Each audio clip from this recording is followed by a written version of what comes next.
Au retour de l'FC pour la deuxième partie avec nous, toujours Kara, dont le véritable nom, c'est David et le prénom est Stéphane. Donc Stéphane David. Rebonsoir Stéphane. Rebonsoir. Deuxième invité, il est du Cap-Vert. Deuxième invité capverdien, c'est Jorge da Veiga Lopez.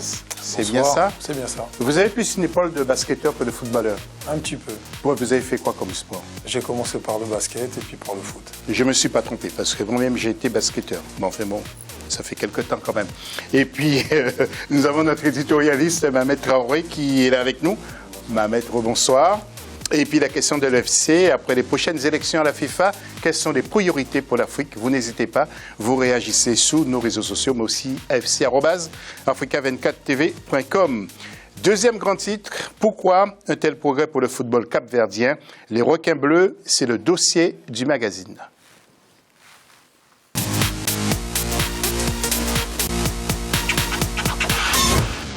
Les requins bleus, justement, qui connaissent un succès fulgurant depuis quelques années sur le continent. De bons résultats qui voient le jour en 2003. Ils ont enchaîné les victoires à travers ces prestations remarquables. Ils se sont également hissés parmi les 5 premiers du continent. Quels sont les facteurs qui ont favorisé cette ascension? Le dossier est signé Dilet Mirabou Bissou et Djibril Fofana. Le football capverdien connaît un essor sur le continent depuis quelques années. La sélection nationale de football est créée en 1979. L'équipe nationale dispute la première rencontre de son histoire en 1978 face à l'Angola et perd le match sur un score d'1-0. À la suite de l'affiliation de la fédération à la Confédération africaine et à la FIFA en 1982, la sélection s'engage pour la première fois dans les éliminatoires d'une Coupe d'Afrique des Nations en 1992 et dispute ses premières qualifications à la phase finale de la Coupe du Monde en 2003. Selon certains analystes, la bonne organisation de la fédération aurait permis au football capverdien d'avoir de bons résultats. Ce qui milite en faveur de ce football-là et ce qui fait que le football-là est de plus en plus visible, c'est tout simplement l'organisation, c'est les infrastructures, c'est un peu la stabilité, le sérieux qui est mis au niveau de l'organisation du football dans ce pays. En Afrique du Sud, en 2013, à la Coupe d'Afrique, à la phase finale de la Coupe d'Afrique des Nations, avec quand même des résultats très probants, une équipe du Cap-Vert qui a éliminé, on se rappelle, le Cameroun d'abord pour aller à la phase finale, et dans son groupe, le Cap-Vert s'est imposé comme à certains pays comme le Maroc, comme l'Angola, pour se qualifier pour les quarts de finale. Ce n'est pas rien. Les requins bleus, comme on les appelle, se sont qualifiés à la phase finale de la Coupe d'Afrique des Nations en 2013 pour la toute première fois de l'histoire. La plus large victoire de la sélection était le 29 mars 2009 face à la Guinée équatoriale, 5-0. La plus lourde défaite encaissée par les Capverdiens, c'était face au Sénégal le 12 décembre 1981 où ils ont été battus 5-1. Lorsque vous prenez la sélection nationale, il y a des joueurs qui ont eu quand même la chance de s'expatrier et qui sont allés du côté de l'Europe, vous les voyez un peu en France et même dans certains pays africains, notamment au Sénégal, et qui ont pu quand même, se taper une bonne dose d'expérience et revenir chaque fois en sélection pour défendre un peu les couleurs nationales. J'en veux pour preuve un certain Tavarel qu'on a connu un peu avec l'équipe nationale, également c'était Mendes, Platini et Nando le plus capé d'ailleurs de cette équipe, le plus ancien de cette équipe des requins bleus. En termes d'infrastructures, le pays dispose de 3 stades de 8 000, 5 000 et 15 000 places. Le stade de Praia a bénéficié en 2006 de l'une des premières pelouses synthétiques du continent. En ce qui concerne les réalisations, le pays est vainqueur de la Coupe Amilcar Cabral en 2000 avec 15 participations. Lors de sa deuxième participation aux Jeux lusophones en 2009, le Cap-Vert a été sacré champion de la compétition. Car finaliste lors de la Coupe d'Afrique des Nations en 2013, les requins bleus n'ont néanmoins jamais franchi le premier tour de la Coupe du Monde de football. Les Cap-Verdiens ont terminé l'année 2015 au 39e rang mondial et au 4e rang sur le continent. Voilà, et puis nous allons jeter un coup d'œil sur le championnat qui se joue sous forme de play-off, comme en basket justement. Ici, Midlands, donc qui remporte le titre, comme vous le voyez sur ce tableau, donc sur tir au but, face à Derby. Midlands, c'est qui, Kara, exactement? C'est un club d'une grande ville? Oui, bien sûr, c'est, on va dire, la deuxième île la plus importante du Cap-Vert après la capitale. Parce que ce sont des archipels. C'est ça, c'est des archipels, donc c'est un pays qui est constitué de 10 petites îles. L'île la plus importante, donc, c'est Santiago, et la deuxième île la plus importante, c'est Saint-Vincent, donc l'île du champion 2014-2015. Oui. Alors, M. Lopez, pourquoi ce décalage avec les autres, par rapport aux autres championnats du continent africain? Parce que vous êtes africain avant tout. Hein? Oui, bien sûr. On a certaines personnes ont tendance à oublier. Le Cap-Vert est un archipel au large du Sénégal. Donc, nous sommes bien africains, représentés par nos Nations Unies. Et donc, c'est compliqué parce que c'est un archipel, donc déplacement petit, moyen, donc infrastructure moyenne aussi. Oui. Mohamed, vous qui écrivez beaucoup dans Malifoot, est-ce que ça vous est arrivé déjà de faire des sujets sur le Cap-Vert et que vous inspire justement ce football? Le Cap-Vert, je l'ai beaucoup suivi, surtout lors des éliminatoires de la CAN 2012. Ils étaient dans la même poule que le Mali, justement, et ils ont failli faire éliminer le Mali. Et c'est dès ce moment-là que nous nous sommes aperçus que le Cap-Vert était un pays sur lequel il fallait compter. Donc ils étaient à la CAN 2013 et ça a permis aux gens de découvrir ce football-là, de découvrir les Tabarez, les Mendes, etc. Et comme tout pays qui se lance comme ça, c'est vrai que ils ont pu créer un engouement au début auprès des jeunes, etc. Je pense que c'est à travers cela qu'il faut se greffer les différentes initiatives pour pouvoir permettre à ce football-là de proposer des équipes dans les catégories des jeunes, par exemple les CAN U20, U17, les Jeux Olympiques, les CHAN. Mais ils sont sur la bonne voie. C'est un pays qui est très dynamique en matière même de bonne gouvernance. C'est un pays qui cite un exemple en Afrique. Donc pour moi, ils peuvent montrer l'exemple aussi en matière de football. Ok, alors nous allons voir justement la carte du Cap-Vert avec un peu d'histoire aussi. Le Cap-Vert, Cabo Verde depuis non officiel, enregistré à l'ONU justement depuis octobre 2013, ex-colonie portugaise, et est insulaire en Afrique de l'Ouest, composé, on vous l'a dit, de plusieurs îles, donc 10 des îles volcaniques. Beaucoup de volcans là-bas, Kara? Oui, pratiquement sur toutes les îles, parce que ça reste une archipel volcanique, donc pratiquement sur toutes les îles, il y a des volcans. Situé à 570 km de la Mauritanie, la Gambie et le Sénégal, 4000 mètres carrés, Monsieur Lopez, vous nous dites, hein, si nous nous trompons, il y a les îles du Sud qui s'appellent, je crois, Sotavento. Sotavento et au nord, pareil. Voilà, Barlavento. Barlavento. Avec Boavista. Boavista, Saint-Nicolas, Saint-Vincent, Sainte-Luzie, une petite. Voilà, c'est que des noms... à consonance portugaise. Portugaise, bien sûr. Alors, vous êtes indépendant depuis 1975 et membre de la CEDEAO, c'est-à-dire la Communauté économique des États d'Afrique de l'Ouest. Oui. Oui, beaucoup de Cap-Verdiens émigrent à l'étranger. Alors, pourquoi vous partez? Pourquoi vous fuyez le pays? Pourtant, il fait beau. Quand je vois le Cap-Vert, j'aimerais bien y vivre, moi.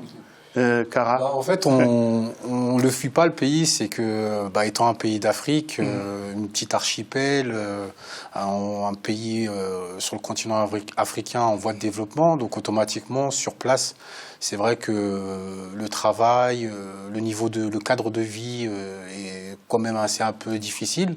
Donc, il faut savoir que anciennement parlant, c'était un pays où il y avait tout se passait par bateau dans les années 60, 70. Donc, c'est ce qui a permis aux premiers Capverdiens justement d'embarquer, de travailler sur des tankers et après, bien sûr, de pouvoir partir du pays et puis faire venir les familles. Et donc voilà pourquoi les gens se sont expatriés. Voilà. Pas volontairement. Et puis on connaît bien la chanteuse Césaria Évora qui est décédée, qui était très connue sur le plan international. Alors, oui, Aguas a donné sa démission. Il n'était pas payé depuis 8 mois. Qu'est-ce qui se passe? La fédération n'a pas d'argent, M. Lopez? Vous avez des infos? Des infos un peu comme tout le monde ici. J'ai appris ça malheureusement. Ce n'est pas. Alors, c'était un petit peu conflictuel. L'équipe du Cap-Vert est sans entraîneur actuellement. A été nommé un entraîneur par intérim aujourd'hui. Nommé non pas par intérim, définitivement apparemment. Donc c'est un ancien adjoint de l'ancien sélectionneur, Rui Aguas. Voilà, donc il a pris position, il a été nommé aujourd'hui. Monsieur Beto, comme on l'appelle. Nous allons voir quelques joueurs. Vous nous direz, est-ce que ce sont les meilleurs jusqu'à aujourd'hui? On parle beaucoup de Platini. Nous allons voir les images de certains joueurs, comme Varela. Je ne sais pas si ce sont toujours des bons, comme Carlitos, Platini. Il y a aussi le capitaine Marco Suarez. Tous ces garçons, ce sont les meilleurs. Dites-nous, Kara, vous qui connaissez mieux votre pays que nous. Pour ne pas en citer un seul, pour moi, ils sont tous bons. Ils sont tous bons. Ils sont tous meilleurs, donc je ne pourrais pas en prendre un plus qu'un autre. Voilà. Oui.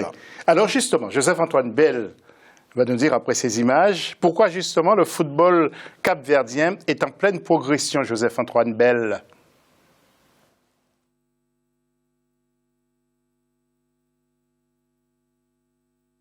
Le Cap-Vert n'a réussi cette fantastique percée que grâce à une meilleure organisation.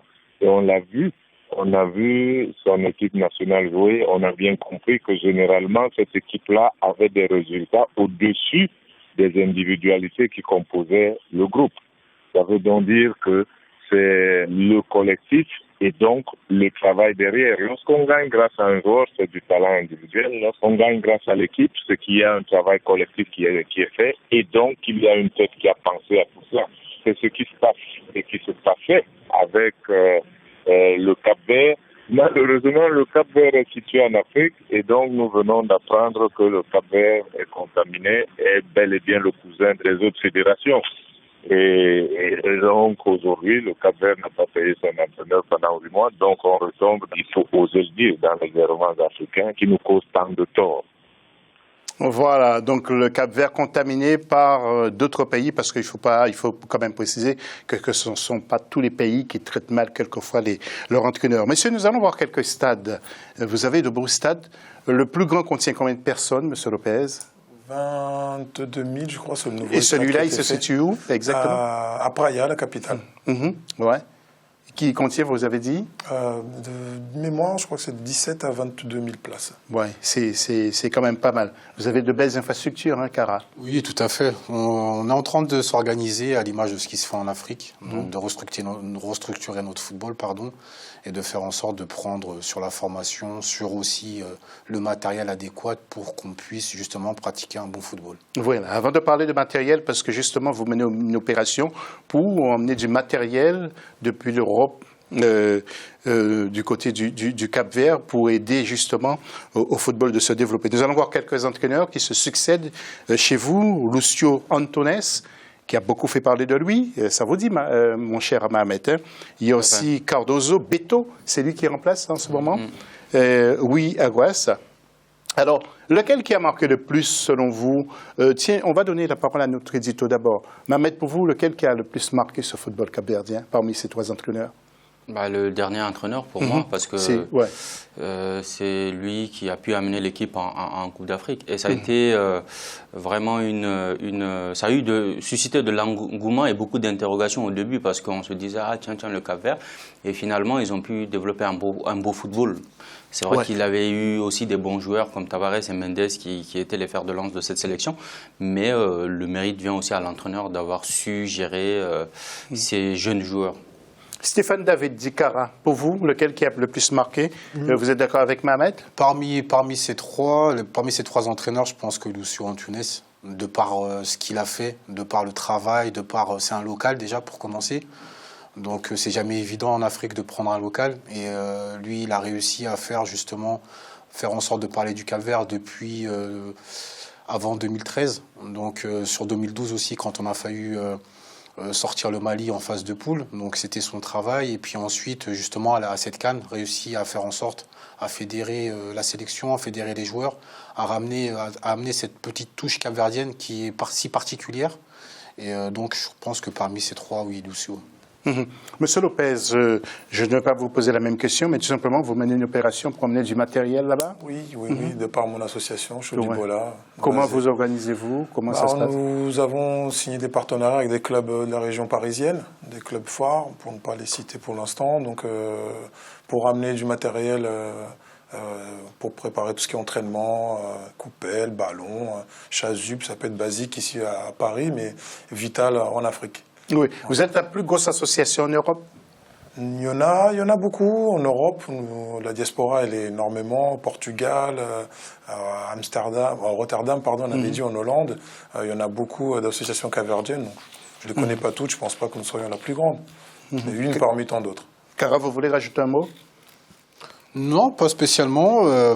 Déjà content d'être là et de faire parler du Cap-Vert, parce que c'est réellement important et essentiel de faire du bruit un peu partout et de se montrer un peu partout et plus on parle du Cap-Vert, meilleure on sera la publicité pour le pays. Et vous savez, de toute façon, vous frappez lorsqu'il faut parler du Cap-Vert, lorsqu'il faut parler de l'Afrique, c'est bien sûr Africa 24. Africa 24, exactement. Voilà. Je vous en remercie. D'accord. En tout cas, merci Kara d'être passé. Monsieur Lopez va rester avec nous pour la troisième partie. Nous nous retrouvons tout à l'heure pour parler du Portugal et de ses joueurs africains sur place. Mohamed Traoré va rester aussi avec nous et le retour de monsieur Noureddine Sali. À tout de suite.